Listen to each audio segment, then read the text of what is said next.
교회는 그리스도의 몸입니다. 교회가 그리스도의 몸이라는 말은 그리스도께서 교회를 통해 자신을 이 땅에 계시하시고 또 교회를 통해 친히 일하신다는 뜻입니다. 그래서 교회가 교회답기 위해서는 공동체를 통해 주시는 그리스도의 뜻이 무엇인지 알기에 힘쓰고 그 뜻을 공동체에 실제로 구현하여 교회를 통해 그리스도가 드러날 수 있도록 힘써야 합니다. 물론 이것은 궁극적인 목표입니다. 교회는 구원받은 사람들의 모임이자 동시에 죄인들의 모임으로서 인간의 한계를 그대로 가지고 있기 때문에 교회 안에는 수많은 문제들이 존재할 수밖에 없습니다. 문제가 없는 교회는 없습니다. 단 스스로 어떤 문제가 있는지 아는 교회가 있고 모르는 교회가 있을 뿐입니다. 교회 공동체는 끊임없이 스스로를 성찰하여 교회답지 못한 모습을 발견하고 인정하고 또 그 모습을 바로잡기 위해 애써야 합니다. 그루터기 교회는 좋은 교회입니다. 그루터기 교회가 좋은 교회인 이유는 문제가 없기 때문이 아닙니다. 그루터기 교회 역시 여러 가지 문제들과 한계들을 가지고 있습니다. 그럼에도 불구하고 그루터기 교회가 좋은 교회일 수 있는 이유는 우리에게 어떤 문제가 있을 때 그 문제를 드러내놓고 이야기할 수 있는 그런 문화가 우리 가운데 형성되어 있기 때문입니다. 어떤 교우에게는 문제로 보이는 것이 어떤 교우에는 그렇지 않을 수 있습니다. 반대로 어떤 사람에게는 정상으로 보이는 것이 어떤 사람에게는 문제로 보일 수 있습니다. 그래서 대놓고가 아니라 내놓고 내놓고 대화할 수 있는 분위기가 중요합니다. 생각을 나누어 보고 그것이 문제라는 공감대가 형성되면 함께 고쳐가면 됩니다. 서로 이해하고 배려하고 격려하고 기다려주면서 바른 교회를 함께 이루어가면 됩니다. 오늘 우리는 심진수 장로님의 임직 예식을 거행합니다. 그루터기 교회는 임직 예식에 관하여 좋은 전통을 가지고 있습니다. 먼저 그루터기 교회는 주일 예배 중에 간소하게 임직 예식을 거행합니다. 임직을 한다는 것은 승진을 하는 것도 아니고 취업을 하는 것도 아닙니다. 단지 그리스도께서 맡겨주신 좀 더 무거운 책임을 일시적으로 감당하는 것일 뿐입니다. 따라서 그루터기 교회는 이것을 특별히 잔치를 열고 외부에 알려서 축하받을 일로 여기지 않습니다. 주님께서 주시는 직분을 그저 겸손한 마음으로 받고 감사하며 그 일을 시작할 뿐입니다. 그래서 그루터기 교회는 임직 예식에 가까운 가족 외에 다른 손님들을 초대하지 않습니다. 특히 그루터기 교회는 임직하는 분이 교회에 특별 헌금을 내거나 아니면 교인들을 위해 기념품이나 식사 대접 같은 것을 절대로 하지 못하게 합니다. 이분이 앞으로 그리스도의 일꾼으로서 장로라는 힘든 일을 맡아서 우리 대신 수고해 주시게 될 텐데 그것은 우리가 이분에게 감사할 일이지 이분이 우리에게 한턱 낼 일이 아니기 때문입니다. 그래서 전 같으면 교회 예산으로 점심 애찬을 특식으로 준비하여 잔치를 열었을 텐데 오늘은 그러지 못해서 아쉽습니다. 게다가 지금은 코비드 방역을 위해 예배 인원을 제한하기 때문에 적은 인원만 현장에 있고 다수의 교우들은 온라인으로 이 예식과 예배에 참여하고 있습니다. 심장로님께서도 이 점을 서운하게 여기지 않으시고 흔쾌히 양해해 주심을 감사드립니다. 나아가서 오늘의 임재 예식은 그루터기 교회가 그저 좋은 교회로 머물지 않고 더 좋은 교회로 한 걸음 진전하는 매우 뜻깊은 자리입니다. 그루터기 교회는 그동안 교회 내의 여러 가지 역할에서 남성과 여성의 균형을 맞추기 위해 노력해 왔습니다. 운영위원회를 비롯하여 교회 내 여러 활동과 리더십에 여성의 참여 비율을 꾸준히 높여왔고요. 여성을 중심으로 구성되어 있던 주일 애찬 봉사를 음식의 조리와 설거지를 포함하여 남녀가 함께 하도록 바꾸었습니다. 그리고 지난 1월 공동의회에서 전 교우의 뜻을 모아 우리 교회 최초로 여성 장로를 선출했습니다. 그래서 오늘부터는 우리도 공식적으로 여성 장로가 있는 교회가 됩니다. 오늘 함께 읽으신 갈라디아서는 로마서와 함께 바울 신학의 핵심이 되는 책입니다. 이 두 책에는 이신칭의의 가르침, 곧 우리는 율법의 행위가 아니라 예수 그리스도의 믿음으로 의롭게 된다는 가르침이 담겨 있습니다.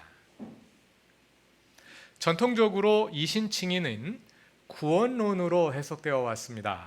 다시 말해서 이신칭의란 우리가 어떻게 구원받을 수 있느냐 하는 질문에 대한 답으로 이해되어 왔습니다. 그러나 최근 신약성서 역사학과 신학이 함께 발전하면서 새로운 측면이 드러났는데요. 그것은 이신칭의는 단지 구원에 관한 가르침일 뿐 아니라 교회에 관한 가르침이기도 하다는 것입니다.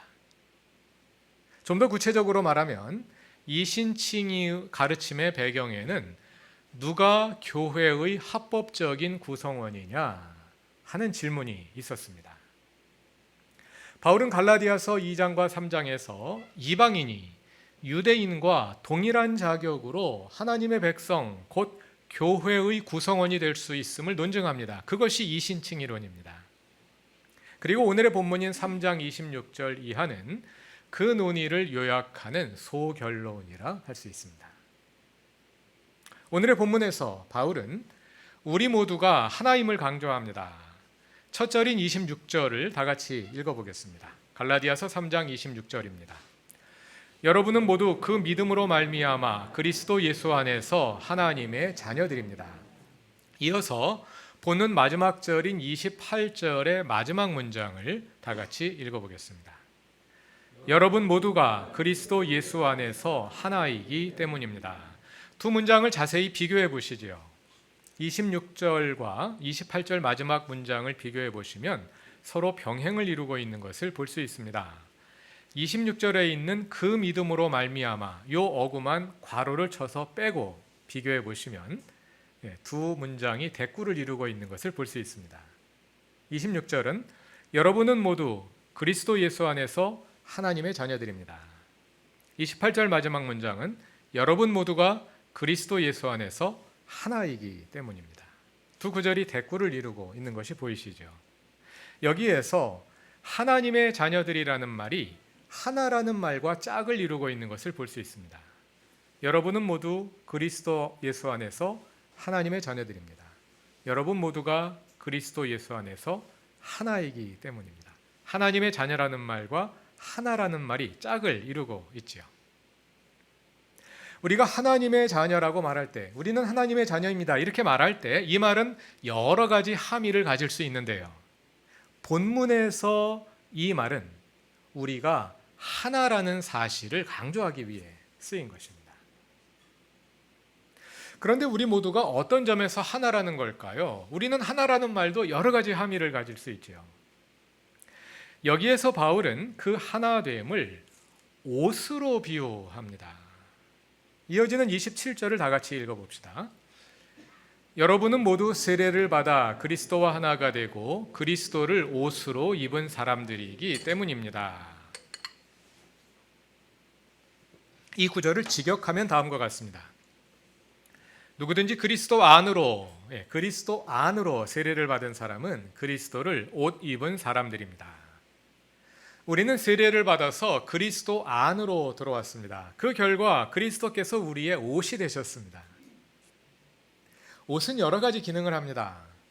추위를 막아주는 기능도 하고요. 부끄러운 곳을 가려주는 역할도 하고요. 사람을 아름답게 꾸며주는 기능도 합니다. 그리고 사회적 신분과 계급을 드러내는 역할도 합니다. 본문에서 옷의 비유는 그 가운데 마지막 기능, 곧 사회적 신분과 계급을 보여주는 그 기능에 가깝습니다. 우리 모두가 하나님의 자녀라는 말도, 하나라는 말도 그런 견지에서 이해할 수 있습니다. 자녀들의 신분은 부모에 의해서 결정됩니다. 그리고 모든 자녀들은 같은 신분을 가지고 있습니다. 큰아들은 평민인데 둘째 아들은 귀족이고 딸은 노예이고 이런 것은 없지요. 자녀들은 모두 신분이 같습니다. 그리고 자녀의 신분은 부모에 의해서 결정됩니다. 물론 요즘 얘기가 아니라 옛날 신분사회 이야기입니다. 아버지가 자유인이면 자녀들도 모두 자유인이고, 부모가 노예이면 자녀들도 모두 노예가 되는 거죠. 우리는 모두 하나님의 자녀입니다. 그것은 교회의 구성원들의 신분은 우리의 아버지이신 하나님에 의해 결정된다는 것입니다. 그리고 교회의 모든 구성원들은 동일한 신분을 가지고 있다는 것입니다. 이어지는 28절이 그러한 함의를 더 구체적으로 보여줍니다. 28절을 다 같이 읽어보겠습니다. 유대 사람도 그리스 사람도 없으며 종도 자유인도 없으며 남자와 여자가 없습니다. 여러분 모두가 그리스도 예수 안에서 하나이기 때문입니다. 유대 사람과 그리스 사람, 종과 자유인, 남자와 여자라는 사회적 범주들이 제시되고 있습니다. 갈라디아서에서 지금까지 논의는 그중 유대 사람과 그리스 사람, 곧 유대인과 이방인이라는 이 범주에 집중되어 있었습니다. 이방인이 유대인과 동일한 자격으로 하나님의 백성이 될 수 있다는 그 이야기를 지금까지 해온 건데요. 그런데 소결론부에서 바울은 그 범주를 확장합니다. 자유인과 노예, 그리고 남성과 여성이라는 범주로 확장합니다. 그것은 이 세 가지 범주 외에 다른 범주들도 여기에 포함될 수 있음을 암시합니다. 우리가 생각할 수 있는 모든 사회적인 범주들이 여기에 다 포함될 수 있는 겁니다. 그리스도 안으로 세례를 받기 전 우리의 옷은 유대인의 옷 아니면 이방인의 옷이었습니다. 그 옷은 사회적 신분을 의미한다고 말했죠. 우리는 유대인이든 아니면 이방인이든 그 둘 중 하나였습니다. 아니면 자유인 아니면 노예였습니다.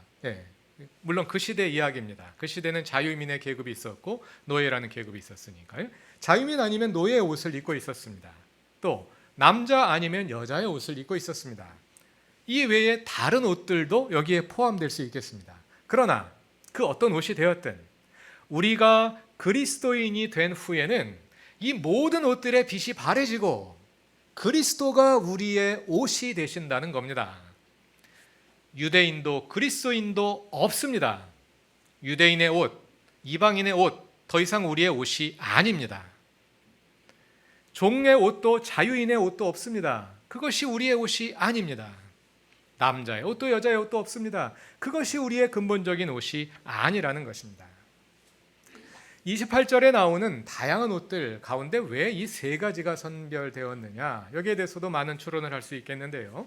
여기에 나오는 이 세 가지 사회적 범주들이 특별히 중요한 이유는 이 옷들이 사람들을 구별할 뿐 아니라 차별하는 근거가 되기 때문입니다. 유대인들은 하나님의 백성으로서 이방인을 차별했습니다. 자유인들은 사회 계급으로 노예들을 차별했습니다.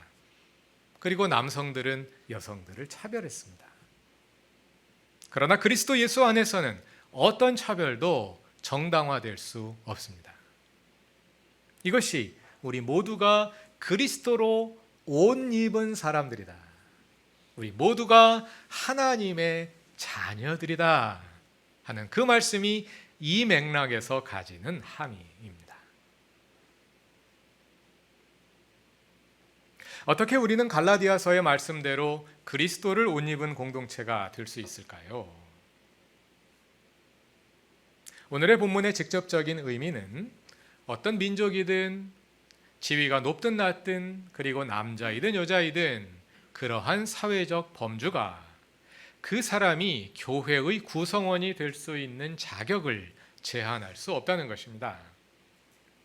유대인은 교회의 정회원이 되고 이방인은 준회원이 된다거나, 학력에 따라 어떤 사람은 바로 회원이 되고 학력이 어떤 사람은 시험 쳐서 회원 자격을 결정한다거나 이런 것이 아니라 모든 사람이 동일한 자격으로 하나님 백성 공동체의 일원이 될 수 있다는 것입니다.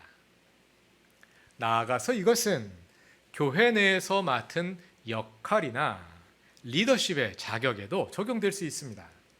장로를 뽑을 때 어떤 사람이 사회적 지위가 높다거나 부자라거나 학력이 높기 때문에 더 높은 표를 받고, 반대로 어떤 사람은 그러지 못하기 때문에 표를 얻지 못한다면 그것은 진정한 그리스도인 공동체답다 할 수 없겠지요. 오늘의 본문인 갈라디아서 3장 28절은 그와 동일한 기준이 남자와 여자 사이에도 적용되어야 함을 잘 보여줍니다. 어떤 사람이 여자이기 때문에 교회의 지도자가 될 수 없다면 그것은 진정 그리스도를 옷 입은 공동체답다 할 수 없다는 것입니다. 그 점에서 오늘 그루터기 교회는 그리스도로 옷 입은 공동체로 한 걸음 더 진전합니다. 그루터기 교회는 창립 이후 지금까지 바른 교회가 되기 위한 소망을 붙들고 끊임없이 자신을 개혁해 오고 있습니다. 오늘의 변화도 그 연장선상에서 일어난 것입니다. 어떤 분들에게는 그 변화가 더디게 느껴질 수도 있습니다. 적어도 여성 장로를 세우는 일에서는 우리보다 앞선 교회들이 많았기 때문입니다. 반면에 어떠한 분들에게는 이러한 변화가 부담스러우실 수도 있습니다. 그래서 변화하는 것이 중요하지만 공동체가 함께 변화하는 것이 더 중요합니다. 옷은, 본문이 말하는 옷은 각자의 옷이 아니라 공동체의 옷이거든요. 몇 사람만 입으면 되는 것이 아니라 우리가 함께 그리스도로 옷 입어야 하는 것입니다. 우리의 변화는 공동체가 함께 그리스도를 옷 입음으로써 일어나는 것입니다. 그루터기 교회의 변화는 소수의 힘 있는 사람들이 주도하지 않고 온 교우가 뜻을 모아 함께 이루어갑니다. 그래서 변화가 빠르냐 느리냐, 이것은 그렇게 중요한 문제가 아니다. 기다려주고 격려해주고 배려해주면서 함께 나아가는 것이 중요하다 하는 것입니다. 그러한 변화의 과정 속에서 하나님은 이때에 그루터기 교회에 맞는 은혜를 주시고 중요한 변화를 이루게 하셨습니다. 정말 기쁘고 감사한 일입니다. 하나님께서 이때에 맞는 은혜를 우리에게 주신 것처럼 앞으로도 변함없이 시의적절하게 그루터기 교회를 이끌어 주실 것입니다. 또 모든 교우들이 공동체를 통해 일할 수 있는 하나님의 이끄심을 보며 그 이끄심에 우리를 내어드려 우리가 함께 더 좋은 교회로 계속해서 변화되어 가길 바랍니다. 우리를 새롭게 하시는 하나님의 크신 은혜가 사랑하는 모든 교우들 가운데 가득하기를 바랍니다. 다 같이 기도드리겠습니다. 교회의 기초가 되시는 주님, 그리고 교회이신 주님, 그루터기 교회 공동체를 통해 주님의 뜻을 계시하여 주시고 또 이루어 가심을 감사합니다. 서로를 통해 말씀하시는 주님의 음성에 우리의 귀가 늘 열려 있게 하시고 성경이 보여주는 바른 교회의 이상을 향해 끊임없이 스스로를 개혁해가는 교회가 되게 하소서. 오늘은 그루터기 교회가 또 하나의 중요한 변화를 경험하는 기쁜 날입니다. 주님께서 임지 계시 가운데도 임재하셔서 은혜가 충만하고 복된 예식이 되게 하소서. 예수님의 이름으로 기도드립니다. 아멘.